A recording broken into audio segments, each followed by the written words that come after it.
Olá, alunos, boa tarde. Esta é uma aula de filosofia para a terceira série do ensino médio. Antes de nós falarmos um pouquinho sobre o tema da aula, nossos conteúdos e habilidades previstas para a aula de hoje, tenho um recadinho para vocês, tá? Relacionado à FUVEST, tá bom? Olha só, os estudantes interessados em solicitar isenção ou redução da taxa de matrícula, né? Da taxa do vestibular, deverão inicialmente acessar o site www.fuvest.br, clicar em vestibular ou no banner vestibular para a Universidade de São Paulo. Período para solicitação de isenção ou redução da taxa entre meio-dia e o dia 15 de junho de 2020, ou seja, né, segunda-feira, e às 11h59 da noite, né, ou às 23h59, do dia 10 de julho de 2020, sexta-feira, horário de Brasília. Tá? Dúvidas sobre isenção ou redução da taxa de inscrição? Acessar o serviço Fale Conosco, disponível no site da FUVEST, www.fuvest.br. Então, vamos lá. Esta é uma aula de filosofia para a terceira série do ensino médio e o tema da nossa aula de hoje é diálogos entre o contar, o crer e o criticar. Eu sou a professora Márcia, estarei fazendo a moderação com vocês através do chat e vocês terão uma aula com o professor Marconi, tá? O que nós iremos ver, então, nesta aula de hoje? Os conteúdos que nós iremos trabalhar são as características do discurso filosófico, comparação com o discurso religioso. E qual é a habilidade que será trabalhada nesta aula? O que a gente espera, né, que vocês aí consigam depois de assistir esta aula? Identificar marcas dos discursos filosóficos, mitológicos e religiosos.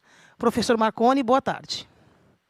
Boa tarde a todos os alunos aí da terceira série do ensino médio. Quero agradecer a moderação da professora Márcia e já deixar o recado aqui também, gente. Nós estamos optando durante essa aula de deixar o chat aberto para que vocês apontem alguma dúvida, alguma sugestão, comentem sobre a aula, mas obviamente vamos utilizar aí com maturidade o nosso chat para enriquecer a nossa aula.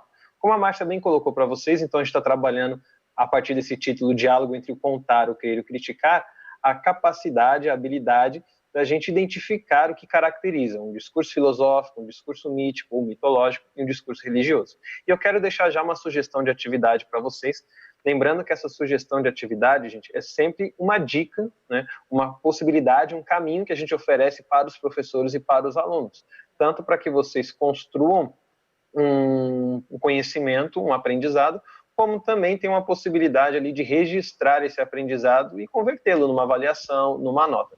E nesse sentido, a primeira sugestão de atividade, viram outras, é construir um dicionário filosófico. Então, aqueles termos que são próprios da filosofia, ou que não são próprios da filosofia, mas que ganham um significado especial no contexto filosófico, você pesquisá-los e montar esse dicionário filosófico pode ser uma forma de trabalho, de avaliação com o seu professor. Falado disso, a gente começa então com a nossa problematização da aula de hoje. E a problematização de hoje diz o seguinte: em sua percepção, quais as diferenças entre o mito, a filosofia e a religião? Mais uma vez, em sua percepção, quais as diferenças entre o mito, a filosofia e a religião? Vocês terão aí 60 segundos para responder e a gente volta com a professora Márcia trazendo a interação de vocês.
Voltando aqui, bastante interação pelo chat, professor Marconi. Olha só, né? A Giovana, ela fala que é história, conhecimento e crença. A Emily Beatriz fala que a filosofia é baseada na razão e os mitos em narrativas. O Gabriel diz que crenças diferentes, pensamentos diferentes. A Sabrina cita os conhecimentos. O Maurício, a origem dos conhecimentos. E a Bruna, as crenças e dias de pensar. Maravilha, Maurício, Bruno e todos os demais aí, muito obrigado pela interação de vocês. Galera, nós vamos começar pela conceituação do mito, e aqui a gente vai perceber que, obviamente, filosofia, mito e religião têm as suas diferenças, têm as suas singularidades, particularidades, mas também possuem seus pontos de intersecção, de união, né, os seus elementos comuns. E aí, começando pelo mito, gente, a primeira coisa que eu sempre acho essencial a gente fazer é conceituar da maneira correta o que é mito. A palavra mito, ela vem de um termo grego que a gente pode colocar aí como mitos ou mitos, que significa etimologicamente, lembrando que a etimologia é o estudo da origem das palavras, significa narrativa, algo que é narrado, algo que é contado. Por conta disso, o mito não é sinônimo de mentira. Por que é importante a gente começar falando disso, galera? Porque a gente sabe que o termo mito, no nosso contexto, ele é muito utilizado para falar que é uma historinha, né? Quando alguém conta alguma coisa, isso é mito, isso é mentira. Óbvio, é uma possibilidade de entendimento, de interpretação do termo mito, mas essencialmente, como eu disse etimologicamente, mito significa narrativa, algo que é narrado, algo que é contado. Então, a essência do mito não é ser uma mentira, é ser uma narrativa, algo que se conta. Eu sempre dou o exemplo do Ayrton Senna. O Ayrton Senna é um mito da nossa cultura, é um mito brasileiro, e ele foi uma pessoa verdadeira, né? Ele existiu, né? Só que até hoje nós falamos do Ayrton Senna, por isso que ele é um mito, que a gente ainda narra a pessoa dele, a história dele. O Pelé é um mito do futebol, né? Então nós temos mitos contemporâneos. Eu, por exemplo, eu sei que muitos vão discordar de mim, mas eu sou São Paulino. Nós tínhamos lá o Rogério Ceni, inclusive na camisa dele lá escrito mito. Por quê? Porque a gente conta os feitos do Rogério Ceni, né, o maior goleiro artilheiro, né? Então, a ideia de mito está relacionada a essa narração. Pode ser que a narrativa ganhe elementos fantasiosos ou até se inicie como elemento fantasioso? Pode acontecer, mas não é o que o caracteriza. Inclusive, tem alguns estudos que vão dizer que alguns mitos podem ter tido uma origem real, verdadeira, mas na medida em que o famoso telefone sem fio foi acontecendo, aquela famosa frase, né, quem conta um ponto aumenta um ponto, a coisa foi se distorcendo e virando uma mentira, né? Por exemplo, existem algumas linhas históricas que vão dizer que os deuses da mitologia grega, em algum momento, foram pessoas reais, não só os deuses, né, os elementos, os seres da mitologia grega, mas na medida em que a história foi se distorcendo, a coisa foi mudando. Por exemplo, imagine numa época onde as pessoas tinham uma expectativa de vida de 35, 40 anos de idade, um homem, um senhor, uma pessoa, enfim, que vive até os 90 anos, que pra gente não é um absurdo viver até os 90 anos. Ou seja, essa pessoa nasceu, outras pessoas nasceram com ela, morreram, porque a expectativa de vida é 35, 40. Essas pessoas que morreram tiveram filhos que também morreram, e essa pessoa de 90 anos ainda está viva. Então, quando a gente pensa que não, está se dizendo que essa pessoa é eterna, que ela, antes de todos ele já existia e depois de todos ele continuará existindo, nós todos viemos dele. Então, é um exemplo de como pode surgir uma ideia de mito. Ou quando a gente pensa na estatura, né? A estatura humana, durante um período, foi algo de 1,40 m, 1,50 m. Imagine, nesse período, você ter uma tribo onde as pessoas tinham 2 metros de altura, ou talvez mais. Seriam considerados titãs, gigantes. O que hoje, para a gente, não é nada de absurdo, é só a gente ver basquete, vôlei aí, tem um monte de pessoa bem alta, né? Então, os mitos podem ter tido uma origem, e na medida em que isso vai sendo passado, vai sendo contado sobre aqueles gigantes, sobre aquela pessoa que viveu determinados anos além do normal, isso vai ganhando uma característica mitológica. Quais são algumas características que o mito tem? Primeiramente, ele é universal. O que isso quer dizer? Toda cultura tem um mito. Obviamente que hoje a gente nem sempre acredita nos mitos, principalmente ligados aí à religiosidade, mas toda cultura produz um mito, até porque o mito não é uma exclusividade da história e da religião, a gente já vai falar disso. Então ele é universal entre os homens, né? Surgiu da tradição oral, como eu comentei com vocês, antes do homem aprender a escrever, o homem falava, então de maneira oral essa história ia sendo contada, na medida em que ia sendo contada, ia sendo muitas vezes distorcida também, e ele tem como finalidade oferecer sentido à vida, transmitir padrões morais e explicar a origem dos elementos, da realidade. Então vejam bem, oferecer sentido, por que as coisas são do jeito que são? Né? Por que as coisas acontecem dessa maneira? De uma maneira bem simples, por exemplo, a gente tem uma versão na mitologia grega, onde, num determinado momento, os seres humanos tinham 2 cabeças, 4 pernas, 4 braços. E aí, um dos castigos das divindades foi dividir o ser humano no meio. E aí, nesse sentido, a gente passa agora a nossa a nossa vida, procurando a nossa alma gêmea, a nossa cara metade. Então, isso ajudava a explicar por que a gente procura alguém, por que a gente tem a necessidade de estar com o outro. O mito tenta explicar isso, à sua maneira. Então, ele oferece um sentido. Por que morremos? Por que as coisas acontecem?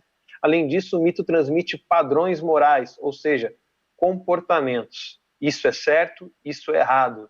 Né?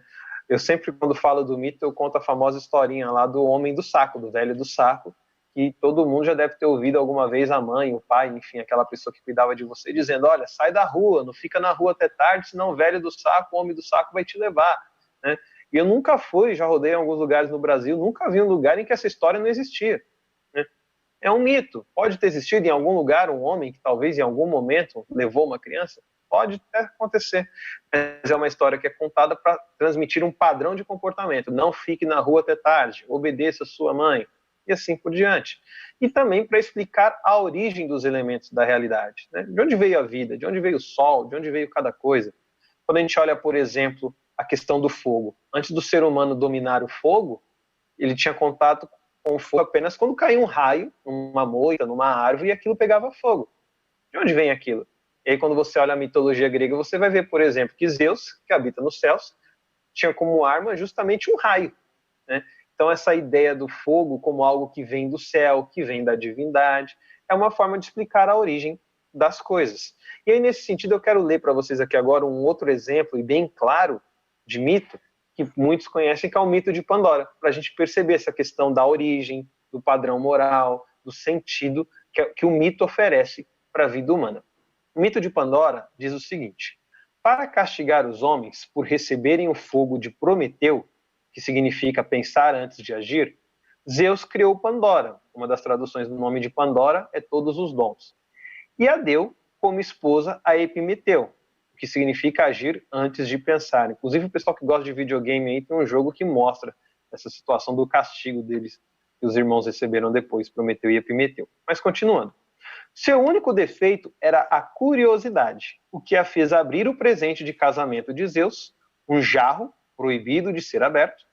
Dele saíram todos os males do mundo, e ao tentar fechá-lo, nele restou apenas a esperança. Né? Lógico que aqui a gente condensou o mito de uma maneira bem sucinta, por conta do nosso tempo de aula e também por uma questão estética aqui do slide, mas vejam como esse mito traz uma série de elementos que transmitem sentido, padrão e origens. Por que existem males no mundo? O mito explica, porque a Pandora abriu o jarro que era proibido.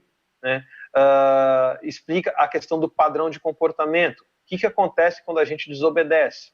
Pandora desobedeceu, os males entraram no mundo. O que acontece quando eu ajo antes de pensar? O nome dos irmãos Prometeu e Epimeteu nos traz essa ideia. Prometeu é aquele que pensa antes de agir. Tanto é que é dele que vem a palavra promessa. O que é a promessa? É algo que você pensa, você profere, mas você só vai executar lá na frente. Então, a ação vem depois do pensamento. Já Epimeteu age sem pensar. Inclusive, o mito fala disso, né? Que Epimeteu foi encarregado de dar as características aos seres humanos e esqueceu de dar justamente, melhor, foi distribuindo aos seres humanos e aos animais. Quando chegou nos seres humanos, só tinha sobrado a razão, a técnica, algumas coisinhas, mas o ser humano não tinha garra, não tinha uma pelugem grossa, não tinha várias características necessárias para sobreviver. E aí ele foi falar com o irmão dele, o Prometeu, e agora, o que a gente faz? e aí Prometeu então rouba o fogo, né, e leva para os seres humanos. Mas enfim, dando continuidade, além dessa questão, a gente percebe também outra característica do mito na questão moral, que é a crítica à curiosidade. Se Pandora não tivesse sido curiosa, tivesse obedecido, né, as coisas estariam bem. E aqui a gente vê um outro ponto importante. Naquela época se criticava muito, acho que o termo não é nem criticar, se abafava muito, se impedia, se tolia muito a questão do ser curioso, do ser crítico. Aceita, você tem que aceitar a autoridade, você tem que aceitar o que foi colocado. Curiosidade não é legal, a curiosidade não é bem-vinda. Veja que a gente está há muitos séculos aí antes, milênios, inclusive antes do iluminismo, que vai começar a redespertar isso, coisa que na Grécia vai aparecer também na civilização clássica da Grécia. Então vejam que o mito vai explicando, como eu falei para vocês, origem, comportamento, um sentido. Muita gente questiona, por exemplo, por que no mito de Pandora sobrou apenas a esperança no final de tudo, e alguns vão dar dois sentidos para isso. Alguns vão trazer aquela ideia de a esperança é a última que morre, apesar de tudo, o ser humano ainda tem a esperança para poder lidar com todos esses males, e outros vão trazer justamente a ideia da esperança como uma das desgraças. Era um jarro cheio de problemas, cheio de desgraças, de coisas ruins, e a esperança estava lá dentro. Por quê? Porque quando a gente espera algo que nunca vai acontecer, quando a gente espera aquilo que nunca vai mudar, isso se torna ruim para a nossa vida, porque em vez da gente investir o nosso tempo, a nossa energia no que vai dar certo, a gente fica esperando por algo que nunca vai acontecer. Lógico que, como eu sempre digo, gente, cada ponto que a gente traz aqui na nossa aula não dá nem outra aula, dá um curso. Por isso que a gente está aqui dando pistas para você, aluno, para você, professor, desenvolver isso, seja com a autonomia de aluno, seja na interação com o seu professor. E aqui eu quero passar a palavra para a professora Márcia, porque ela conhece um mito que está muito próximo da ideia do mito de Pandora, mas numa versão indígena. Professora, é com você. Bom, olha só, gente. Então, obrigada, professor Marconi. De acordo, né, com as lendas indígenas, né, os mitos das comunidades tupi-guaranis, tá? Existia apenas o dia, não existia a noite. Jaci, a filha da Cobra Grande, ela casa-se, né, com um pretendente lá, né, o prometido dela, e ela acaba não conseguindo consumar o casamento nunca, porque nunca fazia noite. Então, ela pede para que a sua mãe, a Cobra Grande, que era uma grande feiticeira, para que ela resolvesse essa questão, né? E ela pudesse, então, né, consumar o casamento dela ali. Então, ela envia, né, três criados dela para irem buscar, né, a solução do problema com a Cobra Grande, sua mãe. A Cobra Grande, então, ela encerra dentro de um coco tucumã à noite. Então, ela coloca ali à noite todos os elementos da noite, né? A lua, as estrelas, os pássaros, os animais noturnos, enfim.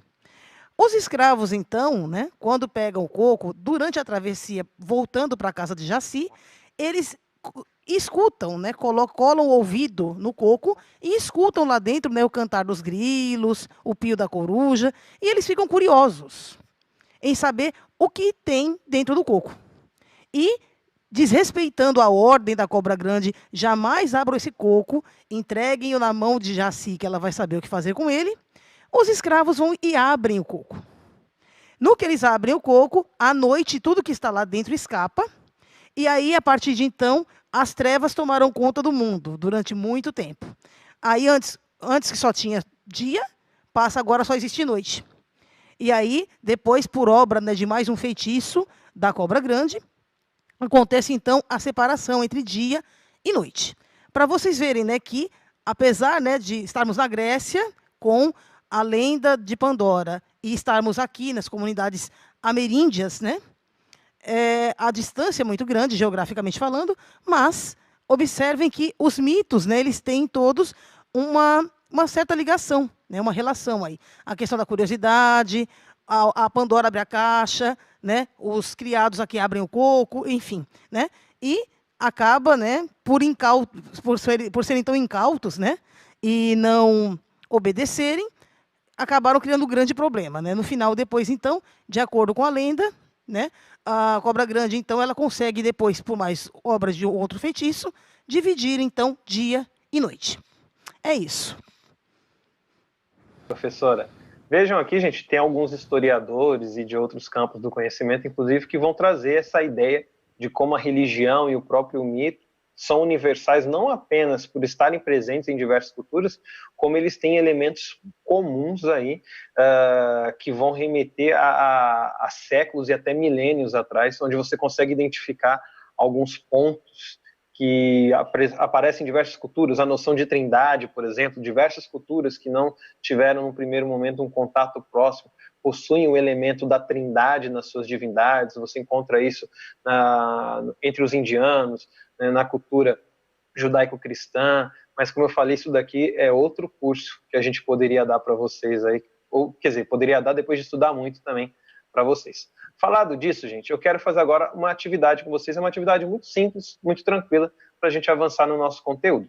E essa atividade diz o seguinte: são funções do mito dar sentido a padrões morais, além de explicar suas origens e transmiti-los.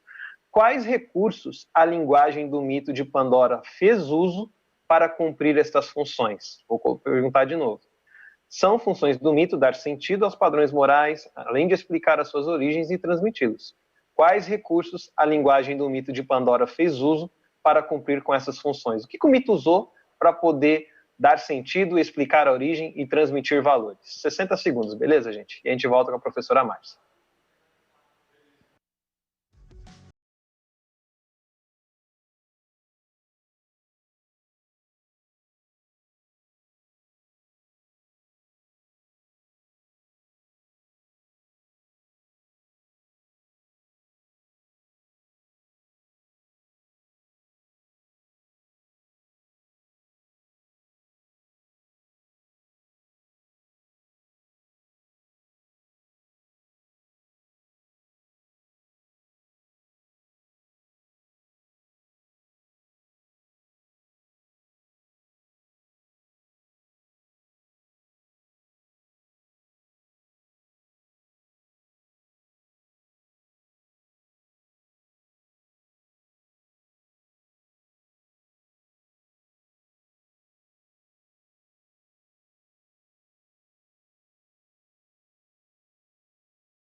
Bom, olha só, voltando aqui, professor Marconi, muita interação pelo chat.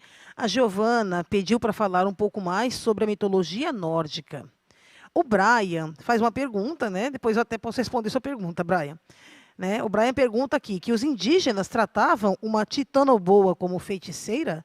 É uma cobra pré-histórica. Sim, é verdade, né, Brian? E, como a gente está explicando, né, são mitos, né? Dentro da cultura indígena, nós temos vários mitos. Este é um mito que trata da relação, né, da criação entre dia e noite, a separação entre as duas coisas, tá?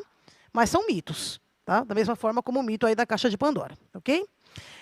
O professor Wilson pergunta, né, aliás, ele fala, né, ele afirma aqui: o ser humano é um ser mitológico, filosófico ou religioso?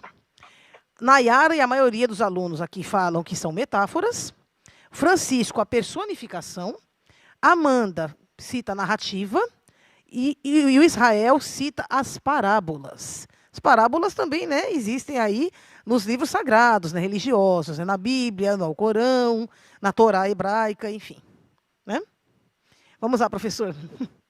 Muito bacana, gente, a interação de vocês aí, perfeita, que são as metáforas. Eu vi que teve gente que colocou hipérbole também, nós temos muitos recursos aí. Quero só pedir desculpas à aluna, agora eu não lembro o nome, que pediu para a gente entrar na questão da mitologia nórdica, mas eu não possuo aí conhecimento de causa, pelo menos nesse momento, para a gente poder explorar isso. Com certeza é algo que a gente pode estudar, se aprofundar para fazer essa análise da mitologia nórdica. E fica aí a dica também, inclusive no final da aula, uma das sugestões de atividades que eu vou passar para vocês é pesquisar outras tradições mitológicas. A mitologia nórdica pode ser uma delas, tá? Muito obrigado pela sua interação. Gente, antes da gente ir para uma virada de chave e começar a falar da questão religiosa, quais são as características do discurso mítico? Vocês apresentaram aí diversas ferramentas que o mito se utiliza para poder cumprir com as suas funções, e aí é nesse ponto que a gente interage com aquilo que foi preparado para vocês. Vejam bem, As características do discurso mítico primeiramente, o uso de analogias, né? Então, a comparação por semelhança, né? Vocês viram isso aí na narrativa que a professora trouxe para nós. O emprego de metáforas, que é o uso de um atributo, de um objeto para explicar outro objeto. A utilização de parábolas, como vocês também mencionaram, que é aquela narrativa que transmite uma mensagem pelo uso de comparações. Então, parabéns, percebam aí que as respostas de vocês vieram de encontro com aquilo que a gente pensava. Antes da gente continuar, gente, eu tenho colocado a partir desta aula agora um momento de retomada, porque eu percebo que tem alunos que chegam depois e às vezes não sabem qual que é o título da aula, qual que é a habilidade, qual que é o tema, do que é que a gente está falando. Então, a gente faz uma pausa para retomar aqui qual que é o nosso contexto para a gente avançar. Então, a nossa aula de hoje é com o tema Diálogos entre contar, o crer e o criticar, então entre o mito, a fé e a filosofia. O nosso conteúdo são as características do discurso filosófico, em comparação com o discurso religioso, e a habilidade que a gente procura desenvolver é identificar marcas dos discursos filosóficos, mitológicos e religioso. E eu já deixei uma sugestão de atividade no início da aula para aqueles alunos que quiserem, seja para aprender ou em em acordo com o seu professor, para que vocês tenham uma avaliação que possa receber uma nota, vocês construírem um dicionário filosófico, que é justamente você pegar aqueles termos que são próprios da filosofia, ou aqueles termos que não são dela, mas que ganham um sentido diferente na filosofia, você fazer uso disso para que você aprenda e também tenha uma avaliação para receber a nota do professor.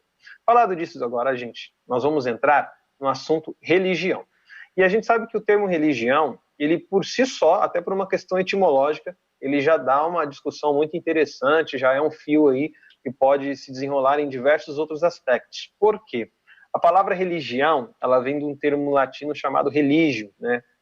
E esse religio, existe uma discussão muito grande em qual que é o substantivo, melhor, discute-se de qual verbo este substantivo é derivado, né? Essa palavra religio, ele vem de religare ou ele vem de relegere, que respectivamente significam religar ou reler.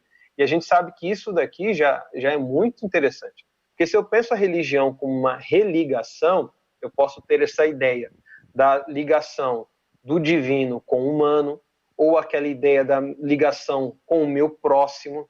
Então eu tenho tanto um movimento de união com a divindade, mas de união também com o meu próximo, de refazer a ligação que foi perdida. Por outro lado, se eu entendo a religião como reler, ela já ganha um outro sentido, reler o sentido que a vida tem, reler o significado que eu dou para as coisas. E aí, nesse sentido, como algum professor colocou, agora me perdoe que eu não lembro o nome, acho que era o Wilson, se eu não me engano, que falava que o homem é um ser mítico, filosófico e religioso. E nesse sentido nós somos, porque a gente relê a nossa história, a gente relê o tempo inteiro a nossa vida, e ao mesmo tempo construímos e vivemos de acordo com mitos e criticamos, como é próprio da filosofia, né? Então vejam que só essa questão etimológica já traz uma discussão muito interessante sobre o que é religião. É algo que me liga ao divino ou ao meu próximo, ou é uma releitura, um ressignificar a nossa vida? Quais são os elementos característicos da religião? Nós temos a universalidade, e vejam que a gente apontou isso com relação ao mito também. O mito também é universal. A diversidade, né? Nós temos diversas religiões e não apenas uma única religião. Lembrando que universalidade, gente, é no sentido de que toda cultura tem uma religião. A gente sabe que tem indivíduos que não professam uma religiosidade, mas do ponto de vista cultural, lembrando que a cultura é algo coletivo e não algo individual, a cultura faz parte do grupo, toda cultura tem uma religião. Além disso, outra característica, outro elemento da religião é a permanência, né? Muitos sociólogos, antropólogos, cientistas, né, meio que profetizaram que a religião acabaria, mas no final das contas ela permanece, né, depois de milênios. E a sacralização.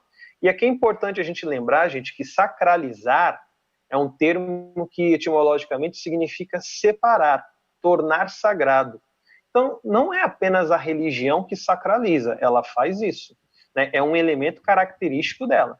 Mas nós temos o hábito de sacralizar o tempo, né? Então, o sábado e o domingo, quantas vezes não escutei profissionais, sábado, domingo eu me recuso a trabalhar, né? E não porque a pessoa está guardando o sábado, porque professa uma religião que guarda o sábado, ou guardando o domingo, porque ela professa uma religião que guarda o domingo.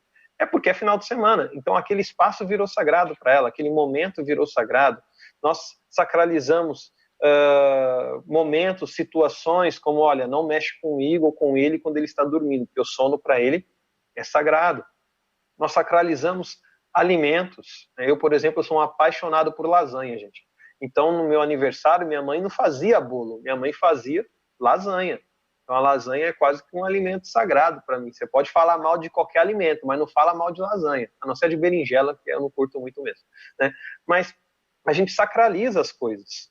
Isso é uma característica da religião, mas que faz parte do ser humano como um todo. Numa perspectiva crítica, gente, a religião ela pode ser vista de duas maneiras diferentes. Ela pode ser vista como perdão, ela pode ser vista como instrumento de dominação e formatação social, e aí é uma visão crítica no sentido negativo. Lembrando que criticar não é simplesmente falar mal, mas aqui nesse caso a gente está usando a perspectiva crítica no sentido de fato questionar. Então muitos entendem que a religião ela é um instrumento que pode ser utilizado para dominar as pessoas, para adestrar as pessoas. Michel Foucault trazia essa ideia das instituições sociais, dentre elas a igreja, a religião. Elas são instituições de adestramento, né, de formatação, para fazer com que as pessoas pensem o que se quer que elas pensem, né, que se comportem de acordo com o que se espera e se quer que elas se comportem, né? Então, é uma possibilidade de uso da religião. Por outro lado, a religião também ela pode ser entendida como instrumento de regulação moral, e aqui a regulação moral está sendo vista de uma perspectiva positiva, porque o que quer dizer isso? Ela traz para a gente um padrão, uma lei, uma norma que permite a convivência, né? Porque uma sociedade sem lei alguma, e aí a gente poderia até evocar aqui os filósofos contratualistas, ela pode gerar uma situação da famosa guerra de todos contra todos, como dizia Thomas Hobbes, né, no seu livro Leviatã. Então, a religião permite essa regulação moral. Olha, eu não vou matar, eu não vou roubar, eu não vou desejar o que não é meu, porque a religião me traz isso, né? Existe essa noção de certo e errado. Tanto é que eu já escutei muitos pais falarem assim, olha, eu não tenho religião, mas eu quero que o meu filho faça catequese, quero que ele faça escola dominical, eu quero que ele frequente lá um determinado curso que a religião oferece. Por quê? Porque ali ele vai aprender que tem certo e errado, pode e não pode. E isso eu quero que ele aprenda. Eu posso não querer que ele aprenda ou que ele creia na doutrina, mas que tem coisas que são certas e são erradas, eu quero isso. E a religião oferece isso para o ser humano. Isso é muito importante. Além disso, a religião oferece conforto. A gente sabe que nos momentos de perda, né, nos momentos de doença, de dificuldade, a religião ela oferece um conforto psicológico, um conforto emocional. Ela é um elemento de integração, une as pessoas, né?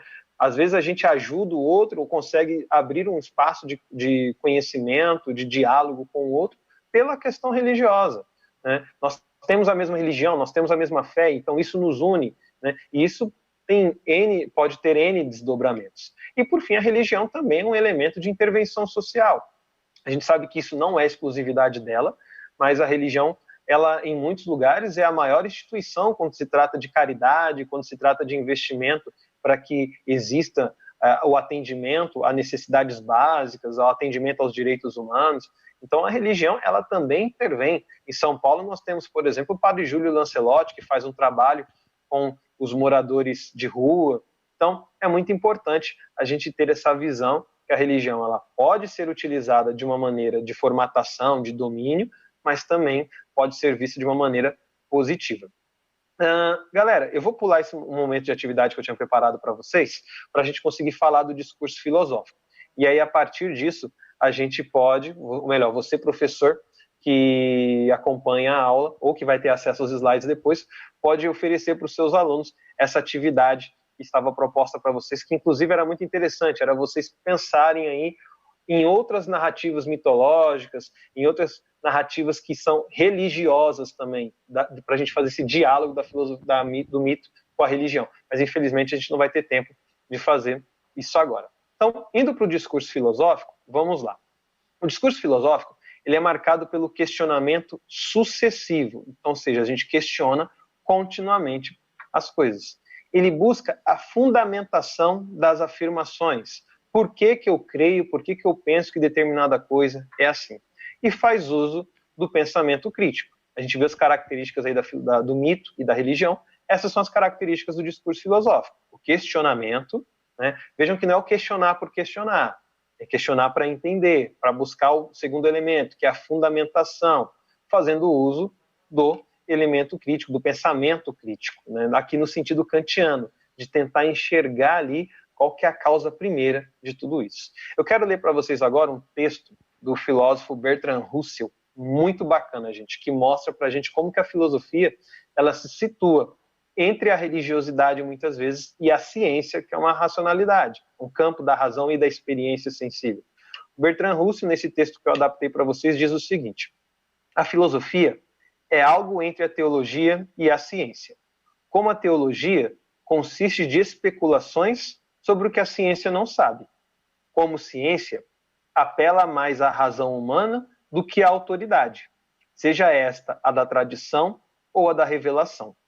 Todo conhecimento definido pertence à ciência, e todo dogma que ultrapassa o saber definido, à teologia. Mas entre a teologia e a ciência existe uma terra de ninguém, exposta aos ataques de ambos os campos. Essa é a filosofia. Quase todas as questões de máximo interesse para os espíritos especulativos são de tal índole que a ciência não as pode responder. E as respostas confiantes dos teólogos já não nos parecem tão convincentes como eram. Acha-se o mundo dividido em espírito e matéria? O que é espírito e que é matéria? Acha-se o espírito sujeito à matéria ou é ele dotado de forças independentes? Possui o universo alguma unidade ou propósito? Está ele evoluindo rumo a alguma finalidade? Existem realmente leis da natureza ou acreditamos nelas devido unicamente ao nosso amor inato pela ordem? É o homem o que ele parece ser ao astrônomo, um minúsculo conjunto de carbono e água a rastejar impotentemente sobre um pequeno planeta sem importância? Ou é o que parece ser a Hamlet? Acaso é ele, ao mesmo tempo, ambas as coisas? Existe uma maneira de viver que seja nobre e outra que seja baixa? Ou todas as maneiras de viver são simplesmente inúteis? Se há um modo de vida nobre, em que consiste ele? E de que maneira o realizar? Deve o bem ser eterno para merecer o valor que lhe atribuímos? Ou vale a pena procurá-lo, mesmo que o universo se mova inexoravelmente para a morte? Existe a sabedoria ou aquilo que nos parece tal não passa do último refinamento da loucura? Tais questões não encontram resposta no laboratório. As teologias têm pretendido dar respostas, todas em demasiado conclusivas, mas sua própria segurança faz com que o espírito moderno as encare com suspeita. O estudo de tais questões, mesmo que não se resolva esses problemas, constitui aí o empenho da filosofia. Então vejam, gente, como que existe um espaço entre essa questão do mito, da religião, para a filosofia. Esse texto do Bertrand é sensacional. Cada pergunta que ele apresenta aqui daria uma outra aula, uma reflexão maravilhosa que você, professor, junto com seu aluno, também pode desenvolver. Para a gente terminar, gente, eu quero trazer 2 apontamentos, lembrando que esses slides estão ficando disponíveis agora aí para toda a nossa rede. Primeiramente, é uma dica rápida de como ler um texto filosófico como esse que a gente acabou de mostrar para vocês. E essa é uma dica baseada na obra de Metodologia do Trabalho Científico do professor Joaquim Severino. E ele diz o seguinte: quando você vai ler um texto filosófico, primeiramente, faça um exame do contexto. Quem escreveu, para quem escreveu, quando escreveu.